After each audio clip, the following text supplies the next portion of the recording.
Hello and welcome to United Report. This is your home for all the latest Manchester United news, match updates, transfer stories, and in-depth analysis. Stay connected and never miss a moment. Subscribe now to stay ahead with everything happening at Old Trafford. Former Manchester United star Paul Pogba confirmed he is back after his doping ban, meaning the Frenchman is now up for grabs on a free transfer. Pogba tested positive for a banned substance in September 2023 while playing for Juventus and was provisionally suspended before he also failed his B sample and was banned from football for 4 years. That ban was then reduced to 18 months after an appeal to the Court of Arbitration for Sport in late 2024 after a ruling claimed his ingestion of the substance was not intentional. The verdict meant Pogba was able to begin training with clubs from January before he could officially start playing for a team in March, with his ban now officially completed. On his official Instagram page, Pogba shared a post celebrating Ramadan, using a quote that said, "Delayed, not denied." Even the prophets had to wait. He then posted a video of himself training on the pitch, doing a selection of drills, with the caption, "Someone is back."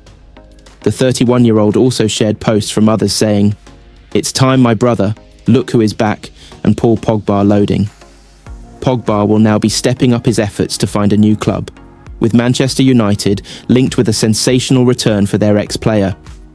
He started his career at Old Trafford before leaving for Juventus in 2012, and then returned in 2016 for a club record £89 million, but struggled for consistency after 226 appearances. Club legend Dwight Yorke urged United to give him another chance, claiming he would add quality to the midfield amid the team's struggles this season. Yorke said, "I would give Paul Pogba a third chance, definitely, because of what United currently have, and because of what we know he is capable of producing. I would say, let's have a look, give him a contract. You've got time here to prove yourself. You can come and play and help us out with the situation." I'm sure Pogba would be very keen. Maybe he might want a long-term deal because of the security. I can see why his name has been mentioned because United have struggled, and Pogba is a damn good player. Even though he's 31, I think he's far better than what we have now. And if you're going to get a player for free, who's far better than all our players in midfield, then you do it. Manchester United could be forced to pay out £20 million if Marcus Rashford leaves this summer, with the England star facing an uncertain future at Old Trafford. Rashford is currently playing for Aston Villa on loan after falling out with Ruben Amorim at United, and it appears unlikely he will return to his boyhood club in the summer. Villa have an option to sign Rashford permanently for £40 million if his loan deal is a success, but it is unlikely Unai Emery's side would be able to pay his huge salary of £325,000 a week. While United could end up pocketing £40 million for Rashford, the club could end up paying off the rest of his contract to satisfy his demands, which adds up to around £20 million, according to the Daily Mail. Rashford's current deal at Old Trafford runs until 2028, after he agreed a contract extension in 2023. But honouring that deal looks more and more unlikely after his row with Amorim, who accused the player of not giving the maximum in training. The 27-year-old joined the club aged 7 and has gone on to make 426 appearances for the Red Devils, scoring 138 times. His looming contract situation comes after Sir Jim Ratcliffe gave a candid interview revealing the club's financial difficulties and how they are having to spend millions on player wages and owed transfer fees. Speaking to Gary Neville on the overlap, he said, "If you look at the players that we will buy this summer that we did not buy, in other words, we're buying Antony this summer, we're buying Jadon Sancho this summer, we're buying Rasmus Højlund, we're buying Casemiro, we're buying Andre Onana. It's not a light switch. In your day, Neville's, you bought a player, and that was it. I know that the bill we will pay this summer is £89 million for players that have been signed previously. If we buy no players, we write a cheque for £89 million this summer." Rashford is among a crop of United stars who are expected to leave this summer in a clear-out that could see as many as 8 senior players axed. Ratcliffe insisted a number of United players were not good enough and overpaid, and the club could now cut their losses on the likes of Casemiro, Mason Mount, Christian Eriksen, Victor Lindelof, Johnny Evans, Rasmus Højlund, Jadon Sancho and Tom Heaton. Wayne Rooney and one of his former Manchester United teammates are in disagreement over whether the club should sign Jean-Philippe Mata. United are reportedly eyeing up the Crystal Palace striker as a potential new number. 9 this summer after his haul of 12 Premier League goals so far this term. With current forwards Rasmus Højlund and Joshua Zirkzee not consistently hitting the back of the net, the 27-year-old's form has apparently not gone unnoticed at Old Trafford, despite his £40 million price tag. United legend Rooney has expressed the view that Mateta might be better suited to Arsenal's style of play. However, an old colleague insists that it would be a shrewd acquisition for Ruben Amorim's side. Former Red Devils goalkeeper Ben Foster gave his opinion on the potential signing while speaking on the Fozcast podcast. Foster, who played for United between 2005 to 2010, also emphasised that the club must adopt a more pragmatic approach with the team stuck in 14th in the league standings. The ex-England and Wrexham shot-stopper said, "They need somebody like Mateta. I think it's so important nowadays to have a big plan B because Manchester United's plan A isn't working. They'd have to change the way they play." This is where the snobbery comes into it for me, because Man United will be still hanging their hat on the fact that they're Man United, saying we've got history and we do things properly. You've got to do whatever you have to do to win games. It's as simple as that. Look at Palace's record. They win games because they're effective. They know how to use the players that they've got to win games, whereas I think Man United still go, "No, we can outplay people." You can't outplay people because you haven't got the players. He added, "Every opponent you come up against has got a style and a way of playing football that gets them results, and Man United haven't got that."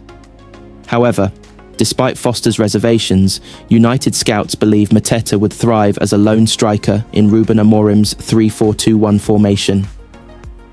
Meanwhile, United legend Rooney thinks Mateta would be a better fit for Arsenal, given the number of crosses they deliver into the box.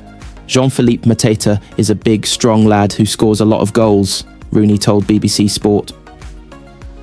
Watching Arsenal in the Premier League, they've put a lot of balls into the box without anyone to finish them off. I'm sure he'd help with that. On the other hand, former Watford striker Troy Deeney doubts Mateta is good enough for United. When asked if he'd be a smart signing, Deeney told TalkSport, "No, because he's not the answer for Palace. So why is he going to be the answer for Manchester United? I think Jean is a very good player, by the way. But he's a very good player at Crystal Palace. I was a very good player at Watford. Going to the levels of these big clubs is completely different. The only thing that plays into his favour is they kind of play a similar formation with Palace at the moment, where he's the lead one through the middle. But I would argue that Palace's number 10s are better than what Manchester United have got currently. So I think he's going through a good vein of form because Palace are in a good moment. No one was saying they should have signed him in pre-season." Gary Neville was left aghast by Sir Jim Ratcliffe's suggestion that nobody at Manchester United could come up with a way to save £40,000 for ex-players. Earlier this season, the decision was made by the club to the £40,000 charity payment to United's Association of Former Manchester United Players, AFMUP. The cutback stopped its payment to the trust, who support players from the pre-Premier League era and help them host events for ex-professionals at United. It was said the charity were not informed before the payments stopped, and Neville has taken United co-owner Ratcliffe to task over the cost-cutting decision. The Ineos chief was left scrambling for an answer as he was pushed by the ex-United captain. Obviously, £15 million was spent to remove Erik, Ten Hag and Dan Ashworth, which are expensive errors. £40,000 was taken away from the former Players Association, started Neville. That's not the players that played under Sir Alex Ferguson, or the last 10 years they're players from the 1960s and 70s. I just look at that and think it's £40,000 from players who are giving a lot back to the local community, big supporters of United. Why not look at that £40,000 and put Harry Maguire and Bruno in a dinner? Sell 1,000 tickets for 30, 40, 50 quid, raise the money through a dinner, maybe do a raffle, an auction, give the ex-players their money, and do it in a way where it's not looked at as a cruel decision, which it is. Why would that not be looked at as a shopping list of things that's got health warnings to it? They're former players, people who do a lot of good. Why would that decision be made? Well, nobody suggested that. I would have supported that. Ratcliffe started before Neville interjected. Well, Jim, that alarms me, because if people aren't suggesting that to you at the club, the people at the club, most of the people at the club, they're not cruel or heartless people, but I think offered the United shareholder. It's 40 grand, Neville quickly highlighted. Ratcliffe could scarcely get out the words, "Yeah, I know," before the class of '92 star continued. Harry and Bruno can just turn up for a dinner raise, 60, 70, 100 grand for them. Why didn't the current players put a grand in each for them? If it came to me and I was looking at a decision like that and these guys who have put so much time into the club, why can't we reinstate that? Maybe we can, stumbled Ratcliffe. I can have a look at it. I'm not aware of that level of detail, to be honest.